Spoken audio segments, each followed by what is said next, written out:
isang lalaking nagngangalang Dondon Patidongan o mas kilala bilang alias Totoy, ang lumantad sa publiko at ayon sa kanya, may kinalaman daw si Atong Ang sa pagkawala ng mga sabungero. Pero gaano nga ba ito katotoo?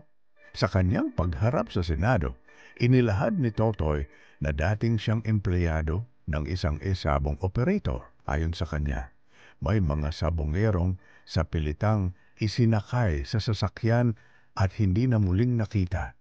Binanggit niya ang ilang pangalan kabilang si Atong Ang. Pero mariin itong itinanggi ni Atong Ang at sinabing, paninira lang ito. Wala akong kinalaman sa anumang krimen. Hati ang reaksyon ng publiko. Bakit ngayon lang siya lumantad? At kung totoo ang mga paratang, nasaan ang ebidensya?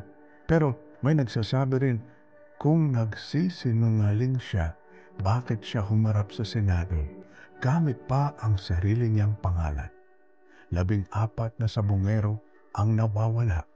Hanggang ngayon, wala pa ring malinaw na sagot. At ang mga pamilya nila, hindi alam kung maghahanap pa ba sila o magluluksa na.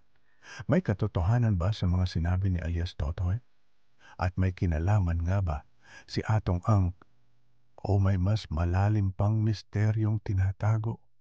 Like and subscribe para sa susunod na update sa kaso ng nawawalang mga sabungero.